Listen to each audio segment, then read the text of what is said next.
They can be bold, and everything that they believe is possible, they can do it. Welcome to our special masterclass on Thinking Bold.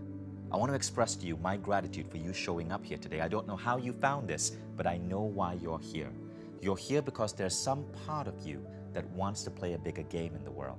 Now, if you're part of the existing Mindvalley community, you probably really get goal setting. You might have a life book, you might have a bucket list, you might have your 3 most important questions done, and you've probably looked into personal growth to a wide degree. You've learned meditation, intuition, you're taking care of your body, but there might be that one little piece missing. I meet so many people who live a life of personal growth, but they play too small. And this frustrates me because I was there. I, for the longest time, was a small meditation instructor. I left Silicon Valley to teach meditation, and for 5 years, I loved what I was doing. I was teaching classes of 30 to 50 people for 5 years, making good but not great money. And I was satisfied. I loved my life. I got to practice something I loved doing. I got to change lives. Until one day, I met up with a mentor of mine for lunch. And I was in a city with my mentor, and he asked me what brought me to the city. And I mentioned how excited I was that I was going to teach this meditation class. There were going to be 30 people in the audience. And he said, "That's very interesting. How much are you going to make?" And I said, "Well, look, after I take away all the cost and the flight and everything, I'm going to make $3,000. And he said, "What? Well, I hope you flew here business class." And I said, "No, I'd flown coach." I explained to him that if I'd flown business class, I wouldn't have any profit. And my mentor said, Vishen, why are you doing this?" And all of a sudden I got defensive. I'm like, "What do you mean, why am I doing this? I love what I'm doing. I don't care about the money. I love that I get to make these changes in these people's lives. I don't care that I cannot fly business class." And my mentor went on and he said, "No, Vishen. What I'm saying is, why are you playing so small? You're a great teacher. You have a great program, but you're satisfied. You're comfortable. You're comfortable teaching 30 people. What I want you to do," he said, "is think bolder. What if it wasn't 30 people in a class, but it was 300? What would it look like then?" He says, if you have a gift to give to the world, the worst thing you can do is play small.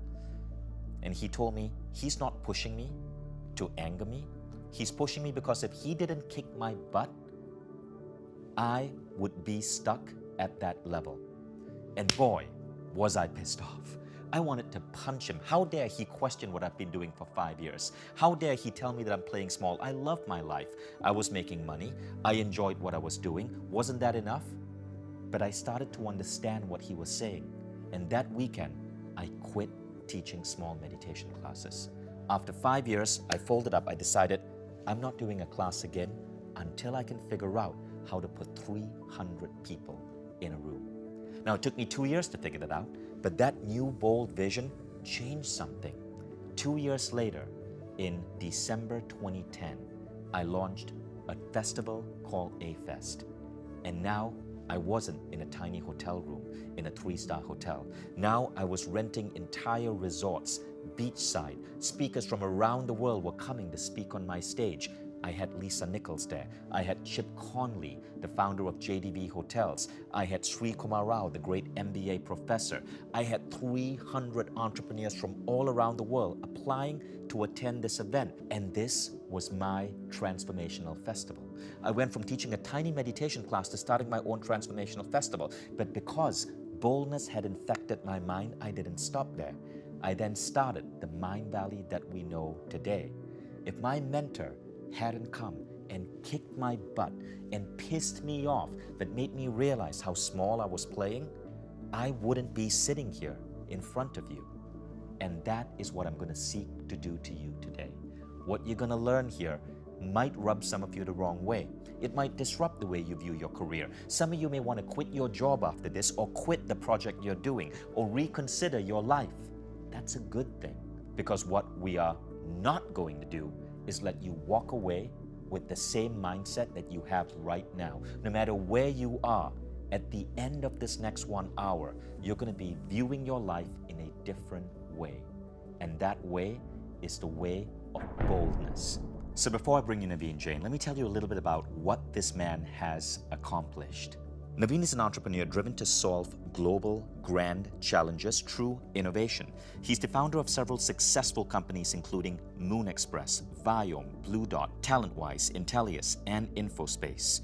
And his companies are far from ordinary.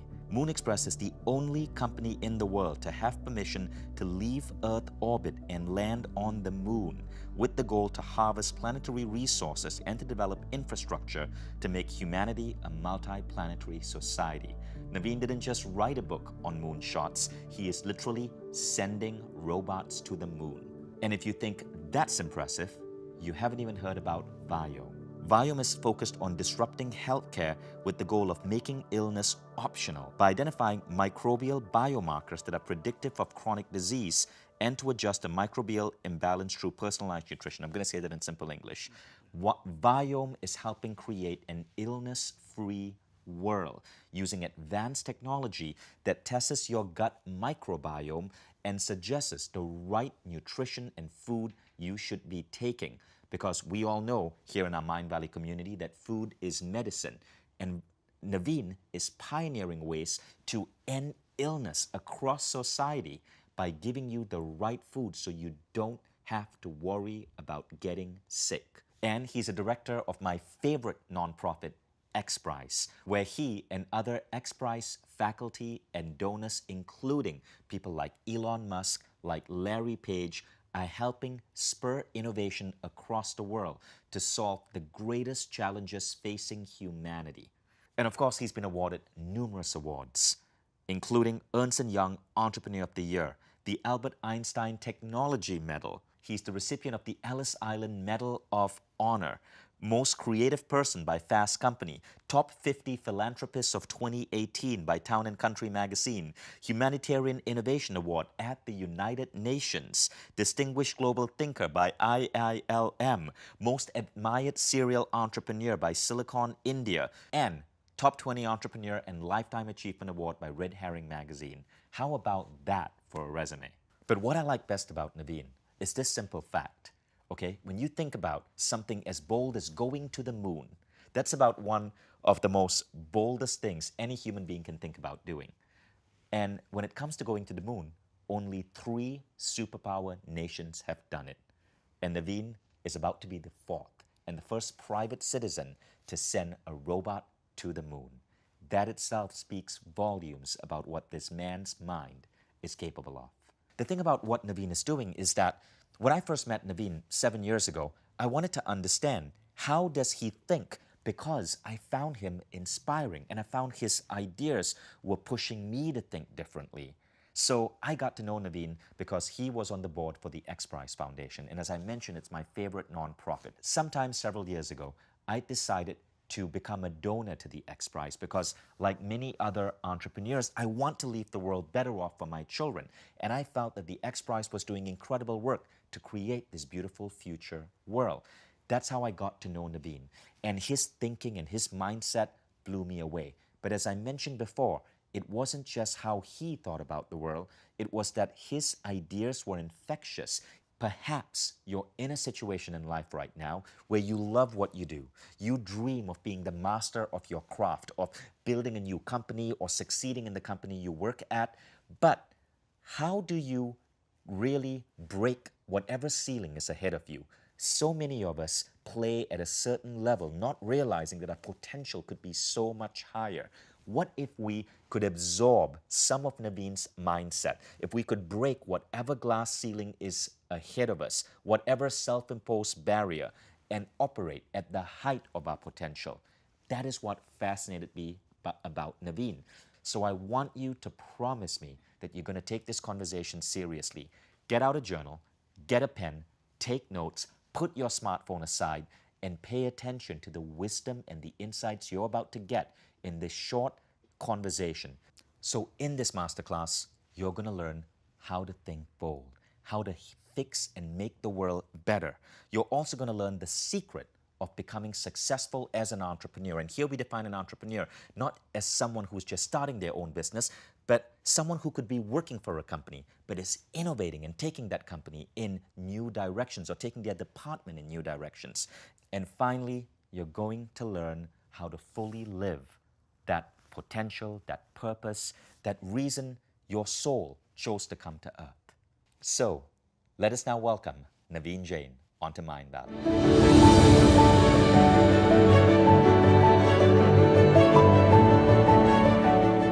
Naveen, welcome to Mindvalley. It's so good to have you on this set. And by the way, I love that jacket. So Naveen, let's get started with the lesson for today, okay? Well, one of the reasons why people feel that they're stuck in where they are is they just stop dreaming big. And they're so afraid to fail because they're always wondering, what if this doesn't work out? And it's interesting thing is, even the people who love you the most, like my mother, she would say, you can do anything, sky is the limit. Every one of us sets that sky as that limit. Interesting thing is, sky is nothing but a figment of our imagination. There is no such thing called sky. When you go from here to the moon, you don't pick up a phone and say, Mom, I just passed sky. There is no sky. Right? So my point is, how many of these skies that we actually end up creating for ourselves? These are the figment of our imagination. We create these imaginary boundaries and we say we can't cross them. And once you create those imaginary boundaries, you can never go past them because you're told you cannot, the sky is that limit. And my point is, the sky is not the limit, your imagination is what limits you. Now people say, well, what if I fail? Well, the interesting thing is, your idea may or may not work, but every idea that does not work is simply a stepping stone to a different idea and a bigger idea. You only fail in life when you actually give up, right? So now the question really comes down to is, what is it that you truly care about that you won't give up, right? So a lot of people think about, I'm really passionate about that. And to me, what I really find about is when you have to tell someone I'm passionate about it, you really can't possibly be passionate about it because people should be telling you you're really passionate about it, right? So to me, I feel the passion is for losers, right? Passion is for losers. What I mean by that is, passion is for hobbies, right? Oh, I'm passionate about collecting stamps. I'm passionate about collecting the rocks from the moon. The obsession is what really drives you. Obsession means you go to bed thinking about it. You jump out of the bed thinking about it. And here is the trick. When you wake up in the morning and you're not jumping out of the bed, go do something else. You really are not obsessed with what you're doing. That's a really interesting self-definition. Wait, you're saying, Naveen, that if we're not jumping out of bed, then something is wrong? Yes. But surely everybody at some point in their career is going to feel, bored or stagnating at their job. Isn't that just normal? Well, that's exactly the problem. That when they're not jumping out of the bed, it's time to change the job or it's time to change what you're doing within the company. Because it's a clear sign that you're really not happy with what you're doing because you're not jumping out of the bed. Because if you have to hit the snooze button, that means you hate what you're working on. You'd rather not go there, right? So for me, I get up 4 a.m. every morning. It doesn't matter what time I go to bed, I'm jumping out of the bed at 4 a.m. And I'm jumping out of the bed because I'm thinking, what an amazing life I am living. I get to go out and work on the things that I always wanted to do. That means I go to sleep thinking about it. I wake up in the morning thinking about it. Now, one of the ways to look at this stuff is there are 3 types of people in this world, right? The first type are the people who are always complaining about everything. Why can't someone do something about it? This is a problem somebody's got to deal with, right? And the second group of the people are the ones who always have solution. I have a solution to this. Why can't we just do this? Why can't we just do that? And the third group of people are these bold thinkers who go out and actually act on it and they solve it. They go out when they see a problem in the company, they go out and build a prototype and say, boss, what do you think of this? Right? And these are the group of people who not only succeed in their careers, these are the entrepreneurs that go out to solve every problem because to them, every problem is an opportunity. And that means the bigger the problem, bigger the opportunity. So you have to ask yourself, which one of that is you? Wow. Okay, so that's blunt. That's very blunt. I like what you said, though. But you're saying there are 3 types of people in the world. The first one is the people who bitch and complain about everything, right? They complain about their job, they complain about the work, they complain. Okay, obviously you don't want to be that type of person. The second type, though, I'm trying to understand the nuance, is the person with ideas, but is waiting for somebody else to act on the idea. Yes. So they're coming up with ideas, but then they wait and they wait and they wait for permission. The third type is the one that you say goes and just creates a prototype or generates the idea and then shows it to their boss. That's right. So that's the first thing I want you to ask yourself. Are you person 1?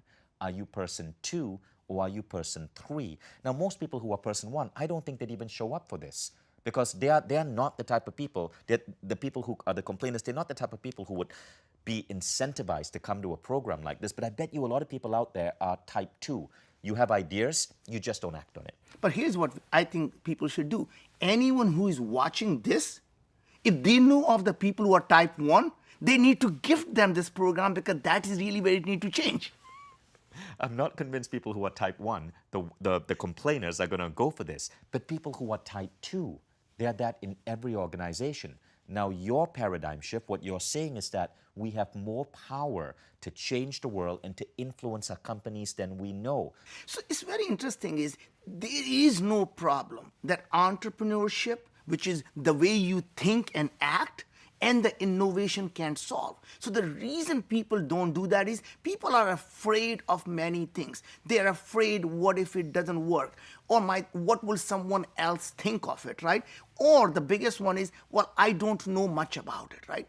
And what really find is once you are expert in your field, the best you can do is to make an incremental improvement to what's being done. That means you become an incrementalist, and in my world, you become useless, right? So that means if you are an expert and if you keep doing what you're doing, you're completely useless, right? Because the best you can do is to continue to make incremental improvement. And there is going to be someone out there who is completely outside the industry, and a non-expert who knows nothing about your field is going to come and disrupt it. And the reason they are able to disrupt is because they're challenging the foundation of everything that expert has already taken it for granted, right? So if you're going to the moon, expert will tell you, you need one big rocket. Somebody comes along from a software saying, wait a sec, we build small modules. We don't build monolithic code. Why can't we have a small rocket go up to the suborbital and take a second rocket go up to the orbit and then take a third thing that fires off and goes to the moon? And the answer is quite possible, right? The point is, what it becomes possible is these innovative way of thinking. And it's not about thinking outside the box. It is about thinking in a completely different box. And what I mean by that is, taking knowledge of one industry and apply that knowledge into completely different industry, right? And the less you know, the more you're able to think, connect the dots in a way that have never been connected before. So let me try to explain what I think you're saying, right? You're saying that the people out there who are looking to create this massive changes and innovations and do bold things in their career, you don't have to worry about being an expert. That's right. Right? You don't have to worry about because often being an expert will hold you back because you are stunted by the knowledge and how everyone else in your field is doing it. I believe you once said in your book, you said, the people who are going to disrupt education are not going to come from education. They're going to come from outside education. If you're in education, for example, you're not going to come up with new ideas because you're stuck in that field. Well, the interesting thing is, Vishen, you're doing exactly that, right? You didn't come from educational background, and here you are completely disrupting education system. The education system was designed for fixed time, variable learning.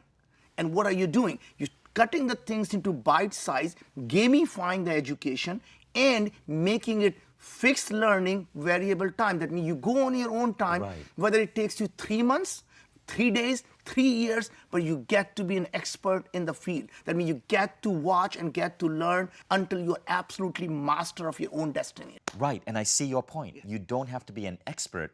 You just have to be obsessed. Obsessed. And a little bit crazy. A little bit crazy and connecting the dots in a way that was never connected before. If you are an expert, you're not out of luck. The best way to disrupt your own field is when you're having a lunch, don't sit down with the people from the same group who are literally thinking about the same way. Ask an accountant, hey, I'm having this problem, what do you think about it? Ask someone in the design team, hey, I'm having this problem, what do you think about it? But the point is, when you surround yourself with the people who are completely unlike you from a different industry, they can actually give you the ideas about how you can go about looking at the problem that you're totally actually stuck. And you think there is only one way of solving that problem, and there may be completely different ways of solving it. And to me, it's not just about having the right answer, it is about asking the right questions. And sometimes the non-experts, the question they ask ends up actually solving a completely different way, a problem that you never even thought was a problem. Amazing. Beautifully said, Naveen. Now, I want to ask you something else. You just gave a message to the experts, but you also used the word entrepreneur. Yeah. And I know you're using that word in a different way, because to you, an entrepreneur isn't someone who is independent, raising money and starting a company. Rather, you think of entrepreneurs as anyone who's looking at solving a problem. So you could be working for a company, and you could be an entrepreneur. Would that be a correct definition? That's absolutely correct. Entrepreneurs are problem solvers, right? So if you're solving a problem, you're an entrepreneur. Right. So I don't want you thinking, hey, look, I don't work for myself. This doesn't apply to me. If you're working for a company, the beauty of it is you already have so many connections, so many points of reference, every company probably has countless problems waiting for the right person, you, to be able to apply your brain to solve. So if you're working for a company, this is doubly powerful for you. The word that is sometimes used for that is intrapreneur, someone working within a company. But if you hear us say entrepreneur, you know that this can apply to you in or out of a company. So now let's go on to the next part. Naveen, you said that there are 4 beliefs that we have to eliminate for us to truly start thinking bold. Let's go with the first one, which is the belief of scarce resources. Yes. This is an example you just gave. People would think, if you are an engineer in the company, yeah, the boss is talking about this artificial intelligence, it's just not my problem. There's nothing I can do about it. I don't have anyone working on this team. Guess what happened? When that person actually thought like an entrepreneur and went off and spent their own time, and in this case, their own money, to build the prototype to show you what happened. The resources came to them. Not only forget about them getting a promotion. Now they have the team that they wanted to solve the problem. And I'm sure you also gave them the budget to say, here is $100,000, go solve this problem, right? Right. So my point is, the scarcity is because the resources flow where the opportunities are. So what's your job? To create the opportunity where the resources are going to flow. So the reason there is a scarcity is because no one believes the thing that you're doing are worth doing. There is no opportunity, because when there is an opportunity, there is not a shortage of money, there is not shortage of people. If you think about it, Kickstarter is a great example. Anyone who can create an opportunity, say, I'm going to build X, and people say, I love it. I'm going to give you the money even before you ship me the product, right? And that, to me, that means money is abundant when you can come up with the good ideas. The money will flow, whether it is through crowdfunding. And here's the best part. When you put out your ideas out there, you're going to find the people around the world and say, I want to help you there because that's something I also believe in. So that means people around the world will come together, sometime physically or sometime virtually, to help you solve the problem because you created the opportunity for them. What you're saying is that resources flow where opportunity lies. So when you decide that you are going to tackle a big problem, the smartest people in the world are going to move to you. Yes. And the money will move to you.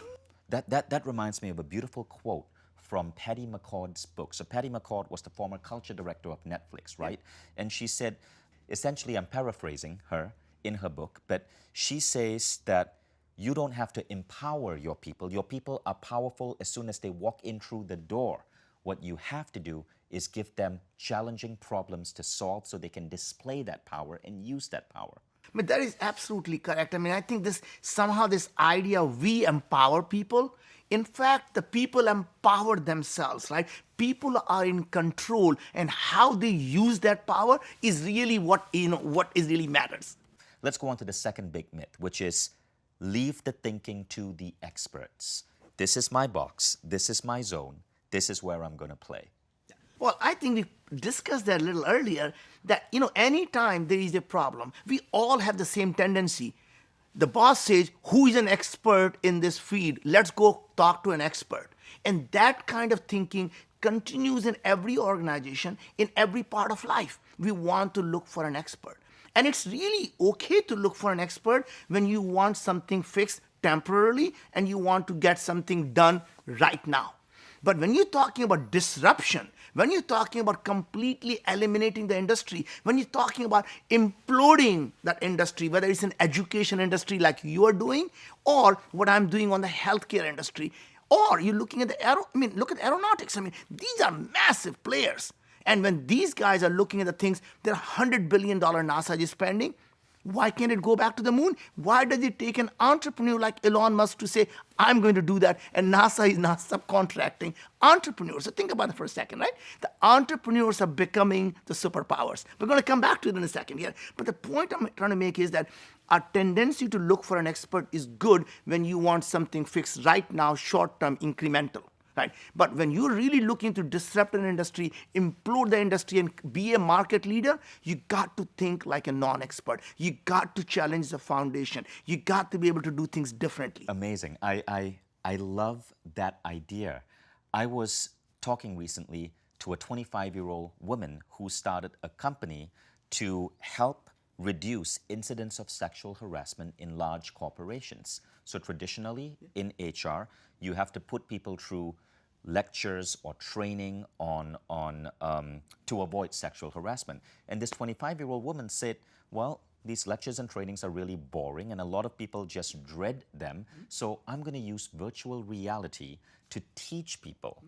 And she developed a way to use virtual reality, and she became one of the first women of her age to raise as much from investors, and the idea took off like crazy.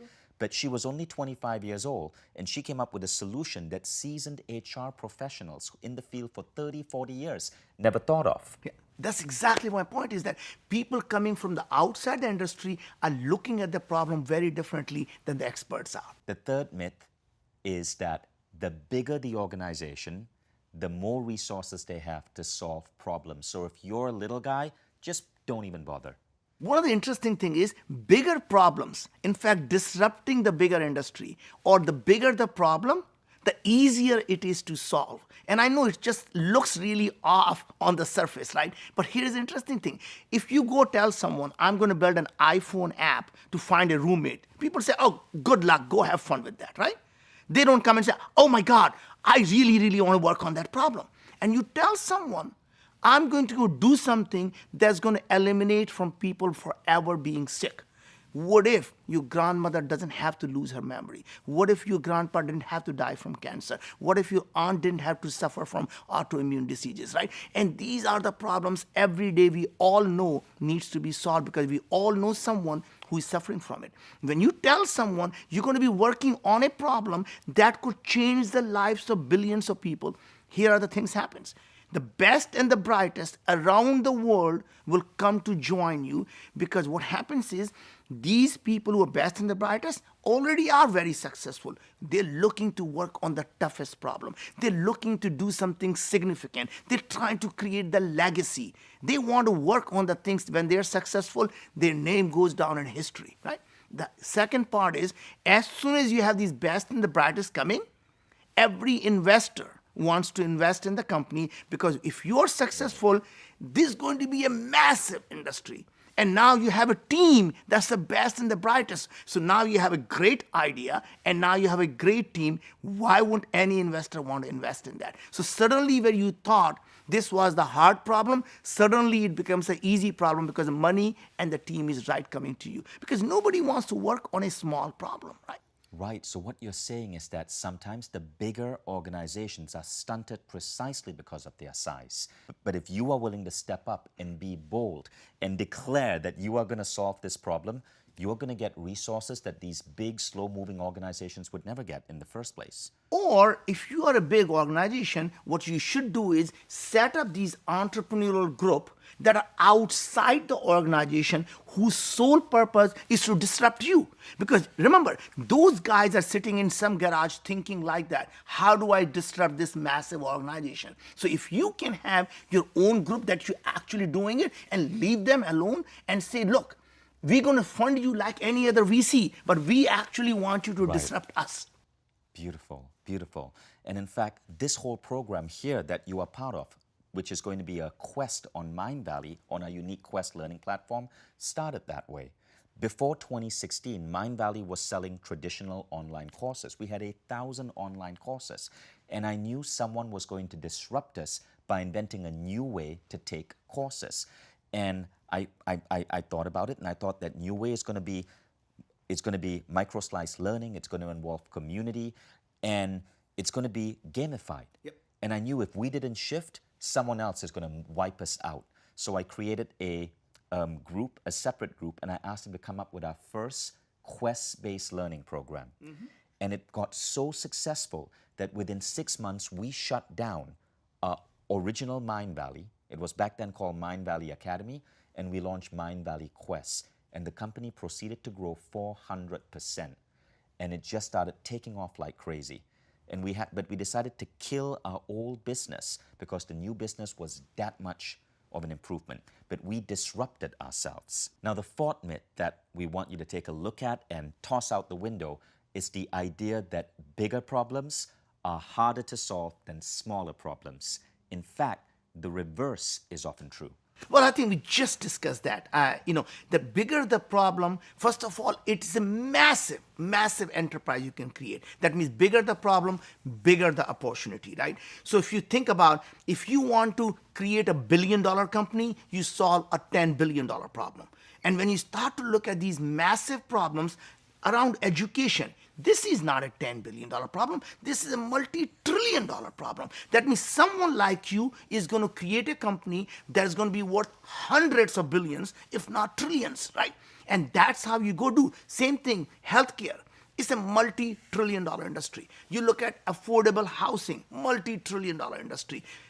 Lack of fresh air, sustainable energy. All of these are the ideas. People call them social problems. But guess what? These are not a social problem. These are the billion people problem. And anytime you can help 1 billion people live a better life, there is no doubt you can create a massive enterprise. So doing good and doing well always come together. It's not that somehow you have to do well or you have to do good. Amazing, amazing. And if you're wondering, like, what are the problems I should be applying my mind to? Well, firstly, look within your own company. I bet you there are countless challenges. I recently was talking to my team and I'm like, guys, there are like 10 problems I'm trying to solve right now and I don't have the right people. If any of you have extra time and are willing to step up, please step up because I really need your help with these. What was surprising is that there were 2 or 3 people who stepped up, right? And immediately these people opened up so many doors to themselves. Yep. But I still wonder, why was it only 2 to 3 people who stepped up? Why didn't I have someone step up to all 10 problems? Because the people who would have stepped up, even if they were non-experts, and the 2 to 3 who stepped up, they were non-experts. They had no business being in that field. But one of them solved the problem anyway. Isn't that amazing? I mean, now, people who are listening to, just think about what he just said. We all know of so many problems. What do we think? I got to stay in my lane. Oh, I know nothing about it. But guess what? The biggest strengths you have is because you know nothing about it. That means you are the person who's going to look at that problem differently than anyone else has done. And when you solve that problem, it is going to be an underlying root cause, not just a symptom of the problem. You'll be solving the root cause of the problem. Precisely. So I want to give you a tip. The United Nations has a list called the UN Sustainable Development Goals, or the UN SDGs. It's a beautiful list of all the global challenges that the United Nations says if entrepreneurs or if anybody within a company is willing to apply their brain to, we can help make a better world. And this ranges from everything from clean water to education to better health care to safety.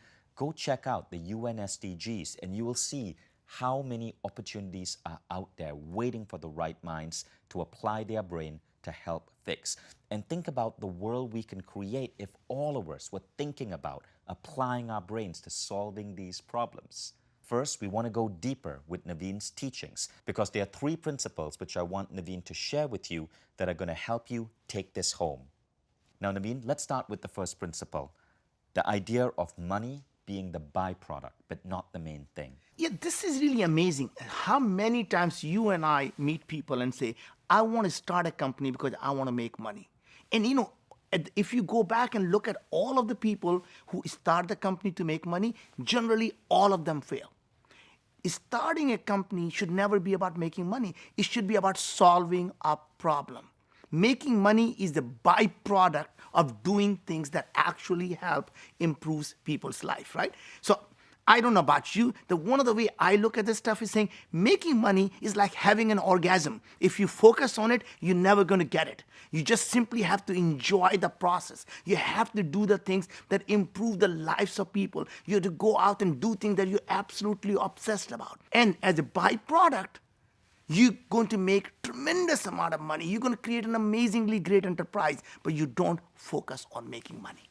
But Naveen, are you then saying that if we're an entrepreneur and we start a business with the goal of making money, that is the Yes. foul start? Yes. And the reason is because then you're constantly chasing money rather than actually solving the problem. Because at the end of the day, to create a sustainable company, you have to be solving someone's pain point. So if you keep focusing on the pain point, what is it that people want? And if you can find the headache, the people will knock down your door to buy the aspirin from you. But if you're simply saying, I got to make money, what do you want? What do you want? What do you want? You're always chasing the new idea, new things, rather than saying, I have a head, I found the problem, and I'm going to help solve that Now, problem. how does that apply to someone working within a company? Same thing. So when you simply are chasing to see, today this thing is hot, so I'm going to jump onto this project because somehow that's where the money is going to be. Instead saying, I really, really care about solving this problem and I'm going to go out and do that. Because then guess what happens? When you're passionate or in my world, when you're obsessed about solving the problem, you become really good at it. And when you solve the problem, the rewards come to you. Mm-hmm. Now, so that was a really powerful tip. Now, the second point is on execution. Let's talk about that. Well, execution to me is the key for success. First of all, somehow we all know people think there is this overnight success, right? We all have heard of it. I can't believe that came from nowhere. Guess what? Behind every overnight success, you and I both have seen it.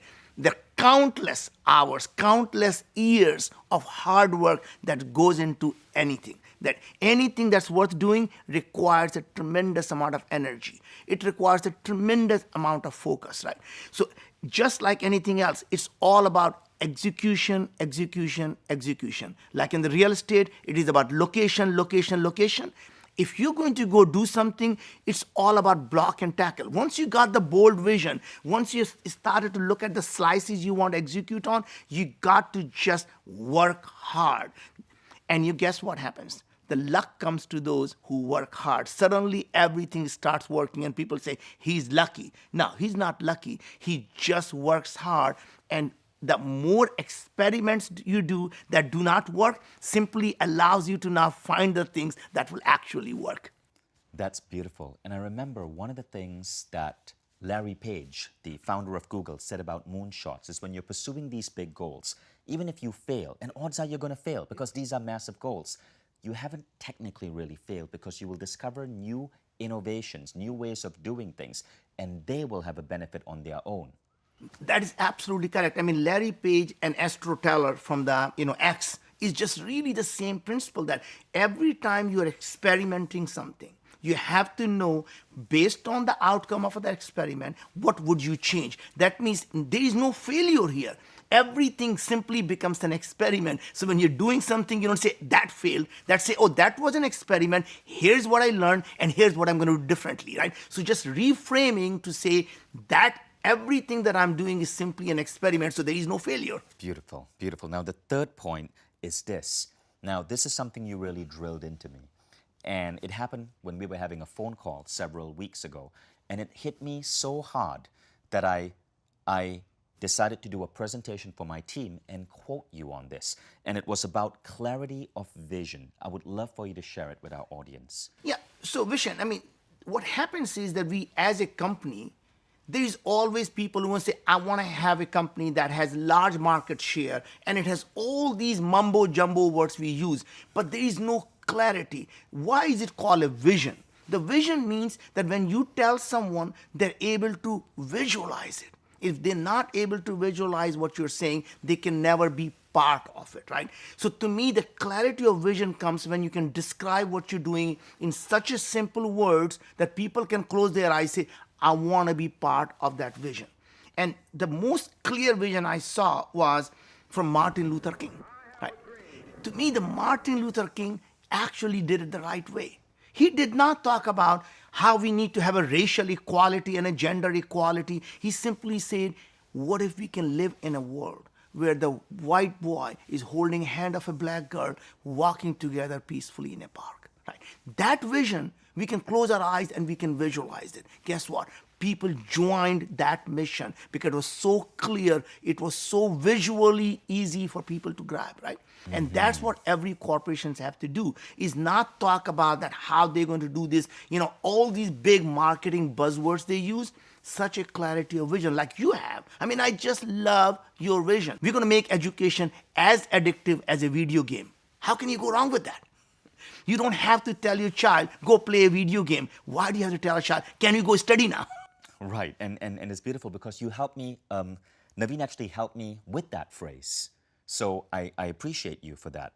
Sometimes it's really hard as an entrepreneur, someone working on a project, to describe their vision because when you're inside the bottle, you can't see the label on the bottle, right? Yeah. So what is your advice for situations like that? Well, one of the things that I find is that anytime you're trying to create a vision, you have to start backwards. So most of the time when you ask any CEO, they will tell you what are they doing, how are they going to get there, they're going to do this, they're going to do this, they're going to do this, right? And what I do is I assume that everything you're going to do is going to be successful. Now what? And you describe to me the world that will exist after all that is done. Or in other words, what if you had a fairy dust you can sprinkle on the world and you can make the world to be whatever you want? Can you describe to me that world in so vivid details? That's beautiful. If you had fairy dust to sprinkle on the world. I love that. Thank you. So let's recap. Okay, so the first idea is don't make it about money. Make it about solving a big challenge. The money will come. Number 2, do the work. Execute. Nothing beats actually doing the work and getting out there in the field. And even if you fail, you learn from doing the work. The third thing is have clarity of vision. Imagine you could sprinkle fairy dust around what is it that you're trying to do and instantly make that world come. Fourth, what would that world look like? Describe that end vision and then work backwards. So these are powerful tips from Naveen Jain on how to be bold and visionary in your thinking. So Naveen, thank you so much for that insanely powerful dose of wisdom. What I want to do for you guys right now is recap a ton of what you learned. And again, keep in mind, we're going as fast as we can to deliver value to you because we know how precious your time is. But if you want to go deeper in this and completely transform your mindset to start thinking bold about the work you do, the projects you take on, the companies you're starting, you definitely want to go into our full program. But here's a recap of what we've covered so far. First, we spoke about the 4 big lies that most of us fall prey to that keep us playing small. The first lie is the lie of limited resources. In actuality, we live in a truly abundant world. The second is the lie that you have to leave thinking to the experts. In reality, it is often people who are non-experts who solve great challenges in fields outside their domain because they are used to thinking differently. The third big lie is that big problems are meant to be solved by big corporations and governments. Not true. And the fourth lie is that bigger problems are harder to solve. Not true. bigger problems are easier to solve because when you are bold enough to take on bigger problems, you attract the money, you attract the people, you attract the talent to ally themselves with you to tackle these big problems. Naveen, anything to add?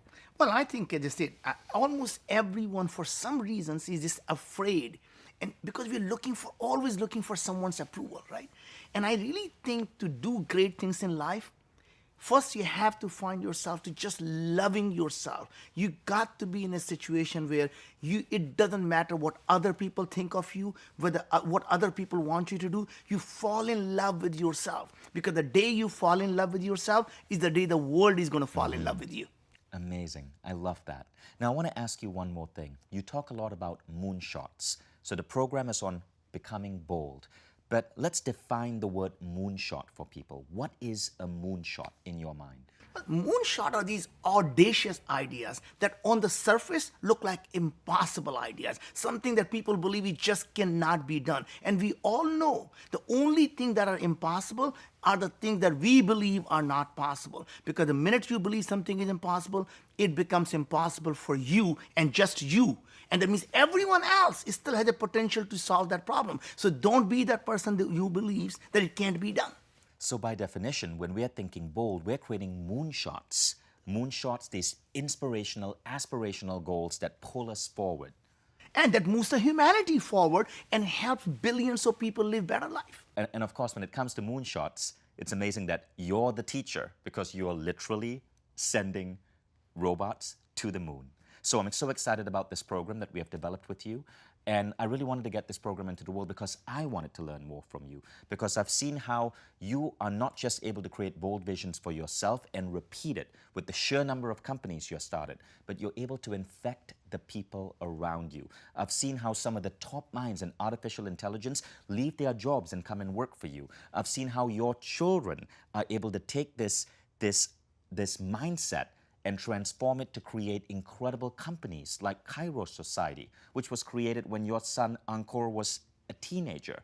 Right. These things are amazing to me. And so I came to believe that Naveen truly has a gift for not just inspiring people, that's one thing, but he's consciously competent and he can spur you to actually take action and make your big vision and your moonshot a reality and make you bolder than you could ever dream possible. This is why we're so excited about bringing your program onto our platform. It's 14 days, it's really compact, so people go through a massive transformation. The first week is about mindset. Give us a quick idea of some of the things that are being covered in that first week. So the first part, we're really talking about this mindset, the mindset of possibilities. How do you ask the right question? Because one of the things that I find is the people who are bold thinkers versus the normal people, they ask the different questions, right?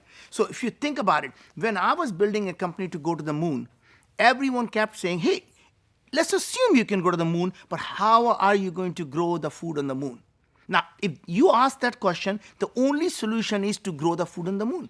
But what if you ask slightly different questions is, why do we eat food? Right?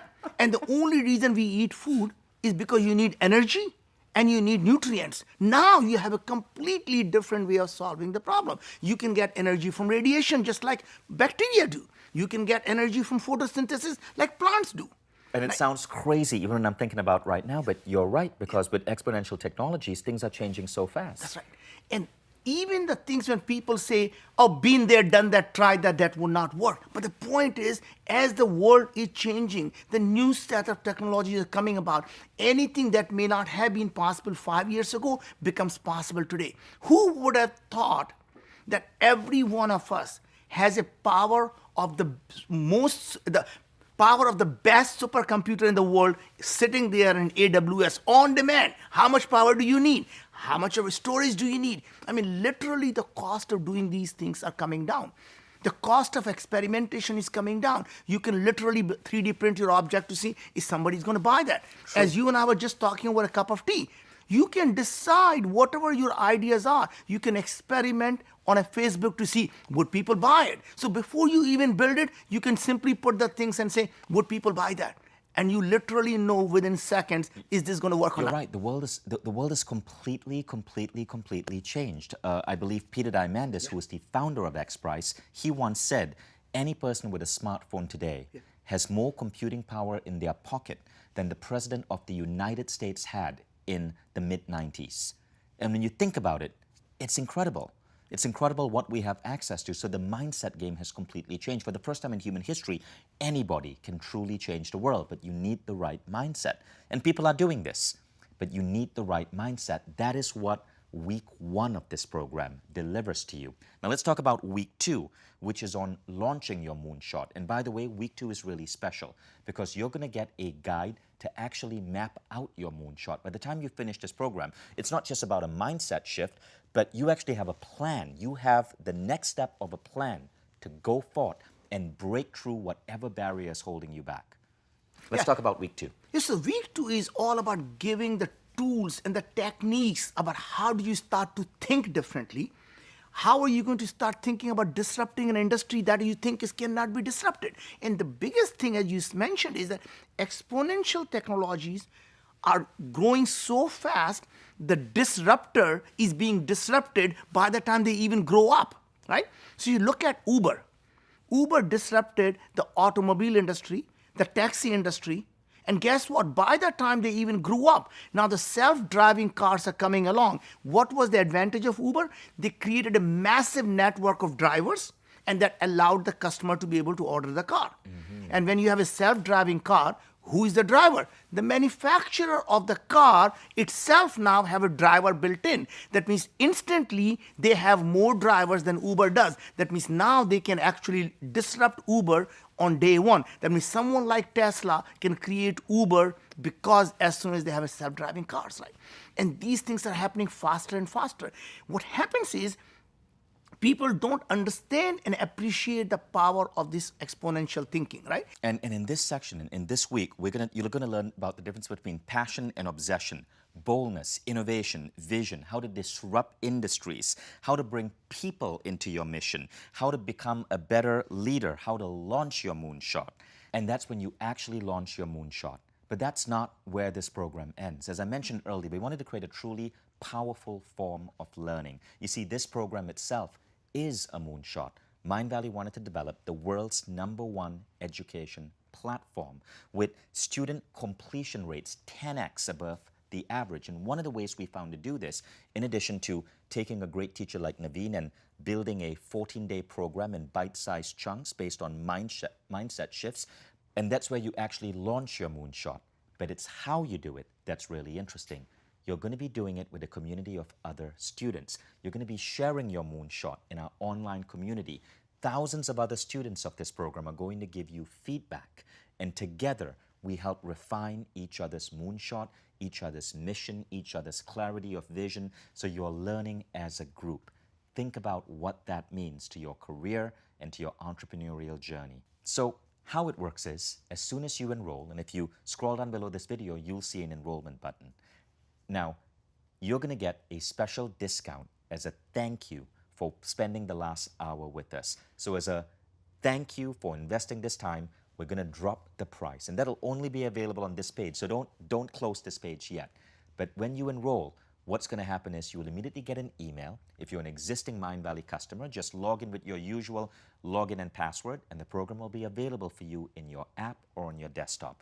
If you're new to Mindvalley, you'll receive an email and you can log in and you'll have clear instructions on how to use the program. The Mindvalley Quest platform is easy to use. You can do it on your desktop or your smartphone. You will start with warm-up exercises, and then the program itself will start on a specific day. Everybody starts on day 1 together. We will go through the program together, and we cross the finishing line together with the community interacting every step of the way. It's a really supportive system that replicates the learning styles at the world's best universities, where students are coming together with a great teacher to go through a massive transformation. So again, the class starts on a specific day. You get to choose the class start date that you want, but while waiting for the start date, which is happening soon, you can watch warm-up exercises to get yourself prepared to go on this incredible journey. And of course, we want to make sure that this is right for you. So as soon as you enroll in this program, if you scroll down below, you'll see that there's a safe refund period. At any time during the refund period, you can go to mindvalley.com/refund. And if this program isn't for you, if you don't like even say something simple like the quality of the cover, go ahead and just issue yourself a refund. Very few people do because of the sheer quality that we put out, but you have that option. So you don't even have to make up your mind right now. You can test and play with this and see if it's a fit. So that said, all of you who are enrolling, I want to welcome you into the program because you're going to be the people who are going to help us create a new world for humanity. And in the process, you're going to go on one of the most exciting rides of your life. And of course, remember, if you're a Mindvalley All Access student, you already get this program included in part of your All Access Pass. And if you're interested in signing up for All Access, this is what it means. For a low fee, it's less than $2 a day, you get access to every Mindvalley program. So every day when you start your day, you're upgrading some aspect of your life. Think about the woman or man you will be a month from now, or 3 months from now, or 12 months from now, as you unlock all of these different superhuman abilities within you. Not just being bold, but speed reading, biohacking, meditation, transforming your body through longevity practices. Think of who you can be. Naveen, anything to add? Well, I think, if you really care about improving your own life, and you really care about improving the life of your family, your community, or your country, or humanity, this program is for you. Because we didn't create this program for any other reason other because you and I just care about creating many of these moonshot entrepreneurs. Because every one of them who is looking at this program, even if 10% of them actually end up launching their moonshot, it will be better for our children and our grandchildren. So to us, we're doing it for very selfish reasons, right? Every one of us want everyone to watch this program and actually go out and launch the moonshot. And what's remarkable about that is that so many people don't. So many people opt to be average, like leaving within them all of this potential untapped. And I think it's one of the hardest things in life to, when it comes time for you to move on, to feel that you haven't fully given your best to the world. And that's why it's so important to think bold. And act. The thing is, a lot of people fall into the first two categories of human beings. They come up with a problem, they maybe have a solution, but they don't act on it. Unless you act, guess what? Nothing changes. Dream is simply a hallucination. Unless you act on it, then it becomes a reality. Well said. So these are some common questions that people have, okay? So I want to ask you these questions. These are common questions that people have about this program or enrolling in this program, and let's address these questions. Now, the first one is, look, I'm barely able to pay my down payments. How can I think big? I don't have the money. Well, again, I think as we discussed, the resources, whether it's money or the people who's going to help you do that, it comes to you when you create the opportunity. If you can have a vision that people resonate with, guess what? Whether it's a crowdfunding or the investor wanting to invest in that will automatically come. So your job is to create the opportunity, because remember, the capital is not patriotic. There are no geographical boundaries the capital is bound to. It doesn't matter what part of the world you live in. You create the opportunity, the capital will flow, and the human resources will flow to you. Beautiful. And I've seen that happen time and time again to entrepreneurs around the world. The people, the men and women with those bold visions are instantly getting attention, getting press, and the money inevitably comes. Well, I came from very humble background. I came to United States with $5 in my pocket and barely spoke the language, right? And I always look back and saying, if I can do it, anyone can do it. The only difference was because from the day one, my parents taught us there's nothing that I couldn't do. So I came with this whole idea that you can be bold, because there is nothing for you to lose when you are bold. In fact, when you're bold, everything you attract, because you become a magnet for everyone else to come and join on your mission. Beautifully said. Now, the second question is, I don't have a college degree. Does that matter?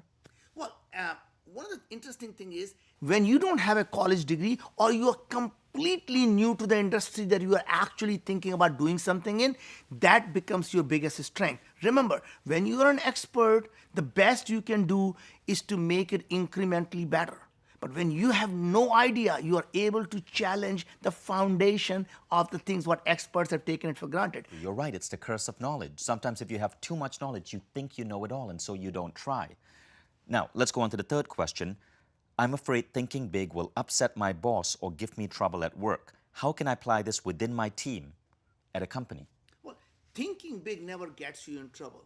It is simply talking big that gets you in trouble. Right. So when you think big and you act on it and you show the things, and I think, Vishen, you gave it a great example. Beautiful, beautiful. Now, number 4, I know nothing about starting or leading a company. Can I already start assembling a team around my mission, or do I need to study entrepreneurship first? Well, entrepreneurship is not something you learn. Entrepreneurship is something you live and breathe, and actually, the more you do, the better you get at it. So all you have to do is have a clarity of vision. Can you define what is it that you're trying to do? And if everyone else can actually visualize the same world that you are visualizing, people may think, like, they used to say Steve Jobs has this, Steve Jobs has this distorted view of the world. In fact, his view wasn't distorted. He saw it very clearly. It is the other people who couldn't see that view thought it was distorted, right? Right. So having that clarity of vision is what allows you to be a successful entrepreneur. In fact, most people tend to be the first-time entrepreneurs. Right? Look at Bill Gates. Larry Page. All of them were first-time entrepreneurs. Beautiful. Very, very true. Now, the next one is, I'm a leader at a company. Don't I have to be afraid to lose my team members if they take this program? Well, the interesting thing is, if you are a team leader, you want your people to be taking this program, because what happens is all of them start to push each other to essentially make the product better. Right? So the reason it happens is only if one person takes the program, then he becomes the crazy guy and no one else understands why he's constantly pushing the boundaries, right? But if you can ask everyone on your team, after you take the program, ask everyone on your team to take the program, then all of you are thinking and breathing and actually dreaming at the same wavelength. You know what? What's interesting? I've spoken to many we have 60 engineers at Mindvalley, and we have certain engineers who are truly brilliant at what they do. And what I realize is that many of these engineers, the number one thing they want in the job is to work on big problems. Yeah. They're not driven by the money, they're not driven by fame, they want to work on big problems. And what holds them back is that their leader isn't giving them a big problem. But when they have a big problem to work on, they're more likely to stay. So I would say that if you're a leader of a team, if you are able to install moonshot thinking into your team members, and if you take this on yourself, you are going to keep those team members for a much longer period of time. I wouldn't fear losing them. In fact, I think they'll probably stay with you because they get to have these challenging problems. And you explained that this is how you got so many great AI specialists to come and work with you on your Biome company. Well, it's interesting is when I started the healthcare company, once we came up with a clarity of vision, imagine a world where being sick is a choice. The best and the brightest from AI company, from the genetics, and even the people who developed the technology to be able to look inside the body, they all came together because they all wanted to work on the toughest problems. And the final question, I don't have an obsession. How can I create a vision? Well, the interesting thing is, obsession is really easy to find. Ask yourself, what are you willing to die for? And then live for it. And here's another way of doing it is, go and ask yourself, if you had everything that you want in life, you have billions of dollars, you have loving family, what is it that you will do? And if you do that right now, it is going to allow you to get everything you want. So your obsession comes is when you're thinking about something, are you going to jump out of the bed wanting to do that? So unless you're jumping out of the bed every morning when you wake up, you're working on the wrong problem. So keep changing until you find the true obsession where you actually jump out of the bed every day. Beautiful. So I want to ask you now, are you ready to jump out of bed every day, to stop hitting that snooze alarm, and to take the greatest potential within you and create something that can truly change the world? Many of you who are Mindvalley students for many years have your life book. You have your 3 most important questions. You understand the concept of goals. You're able to use your mind to move rapidly towards your goals. You have trained yourself in leadership or networking. You have tapped into intuition. But the next step is to master the art of going bold, because that's when you make a massive dent on the universe. And that's what this program is about. This is that missing ingredient to help you take everything in your goal list and expand it and truly, truly make an impact on humanity. Because that's what the world needs right now. It needs more people like you ready to step up and make a difference. So can't wait to see you in the program. Scroll down below, click the button to enroll, and I'll see you in our community. And I cannot wait for you to get started with your first class with Naveen Jain. And Naveen, thank you for being an incredible teacher and for joining us today. Well, it's been an honor and a pleasure, and I'm just looking forward to seeing everyone launch their moonshot. Awesome. And we're all going to be supporting each other on this. Scroll down below, click enroll.